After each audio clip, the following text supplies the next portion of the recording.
Well, hey folks, Real Honesty with Jarmitlin. I'm Jarmitlin, and here are 15 WWE talents that I feel will either leave the company or even retire within the next 5 years. WWE roster is loaded with plenty of young talents that are just getting started, established indie stars, established veterans, young guys, and young women, and a plethora of people that really they're fighting for all these spots and these ways to be on TV, featured on pay-per-view, and maximize their abilities while they are in their physical prime. Some of the ones I'm mentioning aren't in their physical prime. Some have been in WWE for many, many years and been underutilized. Some I feel could be used better outside the company. So every single one of these I'm going to say whether they'll either retire or they're going to leave. And the reason I'm doing this is just for fun. I'm not saying that any of these talents are bad. I'm not saying that any of these talents are washed up. I'm certainly not wishing that they cut off this income before they are ready to retire or leave the company or whatever. But this is just my personal opinion on a list of 15 people because, like I said, there's a lot of people in WWE and some could be used a little better in other companies. So here we are. Number 15, Matt Hardy. He will retire. And he will retire by no later than 2020. I'm not sure how long the Hardy Boys, the Hardy Brothers contracts are. I know that they came back right at WrestleMania 33 last year, so it's probably a 3-year deal, which means it'll take them to about 2020, which means that they'll probably have an extension until just after WrestleMania and then maybe both leave. Who knows? But Matt's going to have to retire. Maybe he can make some indie appearances, but they're going to be very sporadic because the guy really can't go anymore. He's got a wife. They have 2 children together. They seem happy together. Matt has marketed himself very well. If he wanted to make some brief appearances on indies and stuff like that, okay, maybe make a couple appearances in Japan. Don't know how well the Woken character would do in Japan. Don't know. Don't honestly know. Japan's a whole different breed. A whole different breed of fans, a whole different breed of product. But Matt Hardy's going to have to retire soon. The light at the end of the tunnel is being reached. He's going to reach the point where he just, finally goes through that and he sees the light and he decides to retire. And he really doesn't have anything else left to give. The Woken gimmick here is pretty much his last hurrah. His teaming with Bray might be his last hurrah. He might be done by next year. I hope not. I hope he can go the length of his contract, but he's retiring after once his WWE contract is up. I would be very surprised if he kept wrestling. And number 14, Jeff Hardy, retire. Jeff can barely go in the ring anymore. He can still hit some decent aerial moves, but he's botching a lot. He's beat his body up. Both brothers had substance abuse issues they have since cleared up from, and that's great. But all the bumps and all the miles and everything they've taken, they move. A lot of times they move like they're 10, 15 years older than they are. And that's going to happen with almost any wrestler. But think about it, Matt, as I said about Matt Hardy, he was born in 74, which means by 2020 he'll be 46. Probably by the end of their contract. Jeff, I think, will be 43 by the end of that because he was born in 77. Can they both make appearances? Yes, but Jeff will have to retire soon because he just doesn't really have it anymore. He doesn't really have the ability to carry a match and do anything. Sure, they'll probably give him one last hurrah. They might have him win Money in the Bank here in a little bit. This show will go up before Money in the Bank. So I'd be a little bit surprised if it did happen. But Jeff and Matt, both brothers, they're done. This is their last hurrah to earn big money. And number 13, Bobby Roode, retire. Bobby is near 40 also. This is his one opportunity to make some big money. Maybe he has one last little go in Impact once his contract is done in WWE, but honestly, I think he's probably in WWE till he ends up retiring. And it's fitting. I mean, maybe he'll only be used in the mid-card pretty much, even though he's used well as NXT champion. But he's probably going to be stuck in the mid-card for the rest of his career, unfortunately. But he's also one of those guys that's had a lot of miles on his body. He's still in phenomenal shape, and he's a great ring general. He's a great worker. But the sand's running out in the hourglass. So once he's done WWE, unless he suddenly decides to just ask for his release in the next year and make appearances in Japan and Impact, once his contract is up, I think he's done. I think that's it. Number 12, Samoa Joe, retire. Joe probably could wrestle for another 5-6 years if he wanted, but injuries are piling up. This is his last big stop.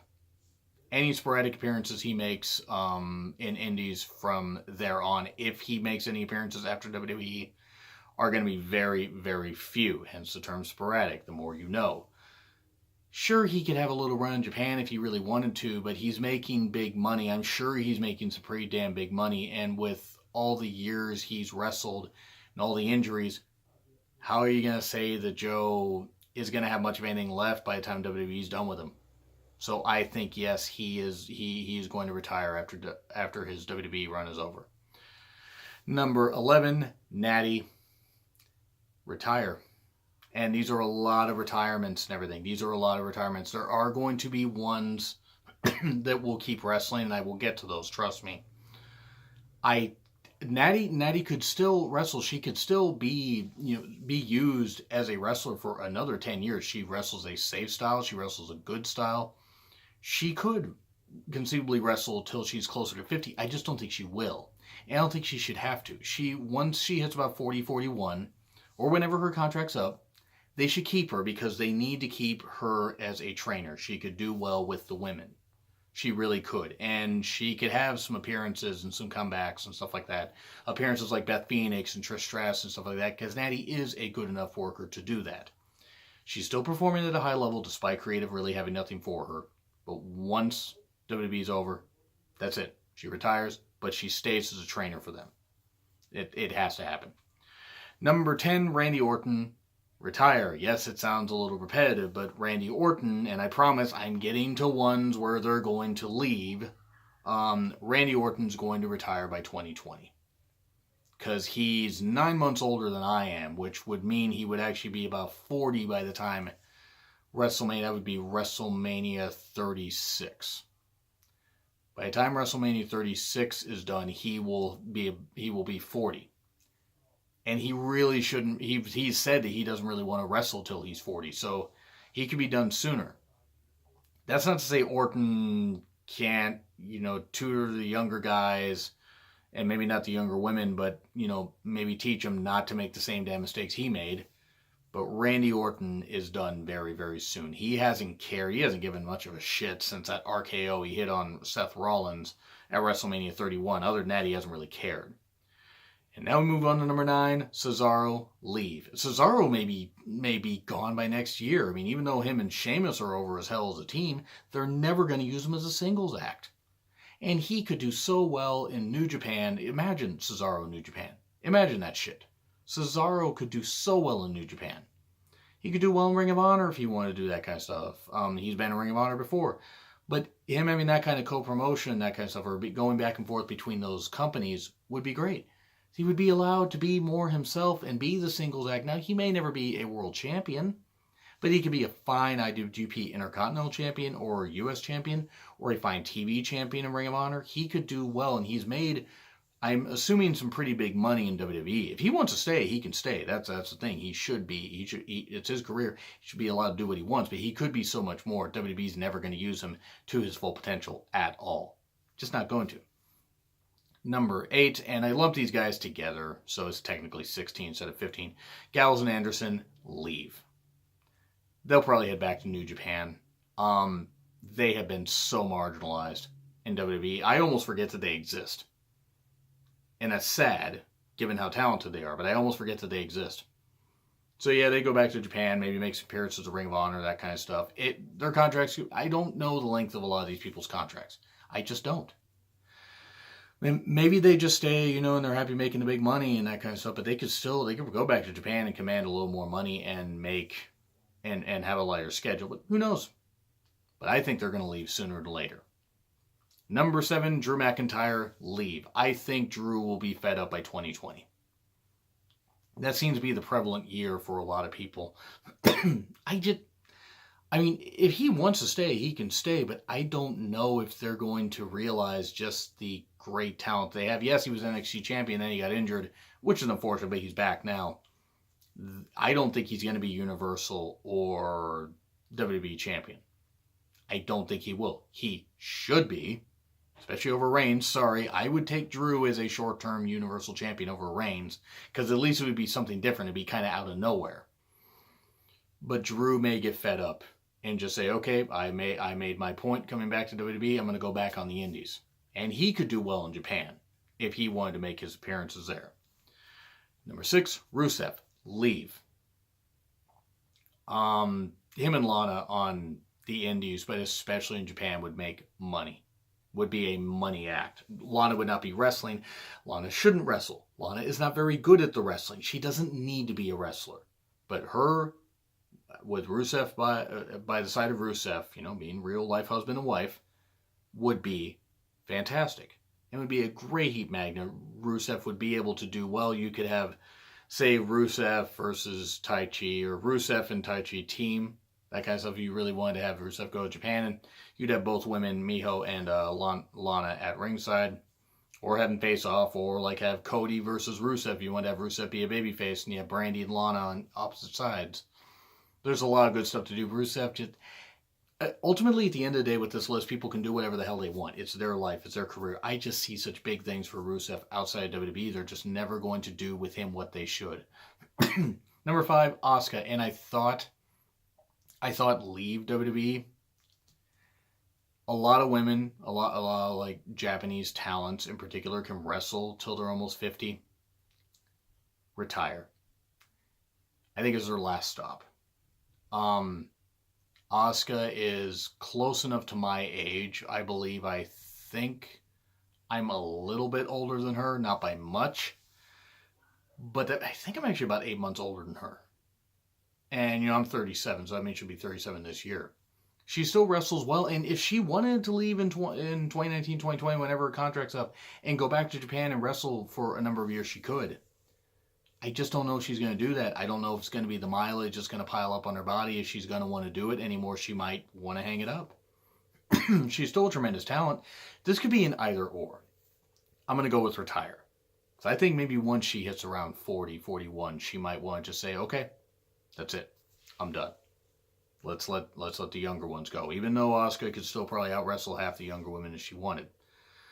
Number 4, AJ Styles, retire. I think he's done by 2021. I think he could wrestle till 44. But this is his last chance to make the huge, huge money unless he wanted to go back to Japan. He's done so much. He did so much in Impact. He did so many great things in New Japan. Few appearances he made in Ring of Honor. The amount of hard work that he's put into the whole thing, he is somebody that you could rely on. And he's doing great things. But he's not a spring chicken. He's reaching the end of his rope also. As good a performer as he is, he will, by 2021, at the latest, he will be done. It'll be unfortunate, but AJ Styles will wrestle one of his last matches, or at least his last match in WWE by 2021. And I know that's, I'm writing them off. I'm writing off all these talents. I'm treating it like 40 is the new 60. No, it's not that. It's just with his style especially, I don't think he's going to be able to do those high-flying moves and that kind of stuff as the mileage gets piled on. Plus, he's got kids. He's got kids, but also he's got a wife. All the years he's been on the road, he might just reach a point in a couple of years where he just wants to say, you know what, I'm done. I either want a lighter schedule or I'm done. And he can make appearances in Performance Center and train people, young people, and help out and stuff like that. But it might be time for him to move on after a few more years. Number 3, John Cena. John Cena, if he is still wrestling by 2020, I will be amazed. Because he's barely able to do anything now. Now that means he probably will be wrestling until 2020. He might be wrestling until 2025. He might wrestle until make appearances until he's almost 50. He shouldn't, but that's about how he's going to do it. I don't know. I'm writing off a lot of people around 2020. 2020 is going to be a big transition period for wrestling in general, but especially WWE. Cena will be done sooner than later, though, I feel. Because he's not making that many appearances anymore. He's not wrestling that well anymore. I don't want to say he's phoning it in, but he's got his outside stuff. He's doing Hollywood. You had the whole breakup with Nikki Bella, whether it's a work or not. They might be a work for ratings, which is bullshit. I don't think it's a work, but whatever. Doesn't matter to me. It's their life, not mine. But Cena has been at the end of his rope since about 2016. 2015, 2016. It's getting to be time. Where him retiring, he won't be missed. I don't really miss the guy when he's gone. I don't. He's got his own life that he's taken care of, and his Hollywood time, if he can succeed there, why not? He's not taking all the bumps and bruises that he takes in the ring. Number 2, Bray Wyatt, he's going to leave. He should. That gimmick would, I mean, he would obviously have to be called something different, but he could do that gimmick similarly, easy for me to say, in Japan or Ring of Honor and that kind of stuff, and make some good money, which he would need to pay the alimony that he's apparently not paying to his ex-wife, allegedly. But it would be interesting to see Bray leave, because I think this whole thing, this teaming with Matt, may be the last creative thing they do with him. They pretty much wrecked him beyond belief. So he's going to be done. He's going to leave, and then he could reinvent himself in Japan, have a good run, and then retire at some point. But I think he's leaving. Couple years, a year or 2 years from now. Number 1, Daniel Bryan, retire. He's either going to retire outside, he's either going to retire in WWE by 2021, 2022, which would put him at about 40, 41, something like that. I think 2022 would put him at about 40, 41. Or he's going to leave sometime, later this year or next year, wrestle in Japan and Ring of Honor for a while, and then retire. It's going to be one of the two, but Daniel Bryan's time in the ring his return in the ring is going to be short-lived. I do not believe that he will be wrestling for very, very long, and he shouldn't have to. He's probably made plenty of money. I know he loves wrestling, but he's got to think of his wife. He's got to especially think of his young daughter. So he will either retire in WWE or he will leave, but he will retire within the next 5 years. So anyway, that's what I got to say. You agree? Do you disagree with what I said? Who are some talents you think will leave WWE within the next 3 to 5 years? Let me know in the comments. Like, share, subscribe also. It's been Real Honesty with John Ritlin. I'm John Ritlin. I will see you soon.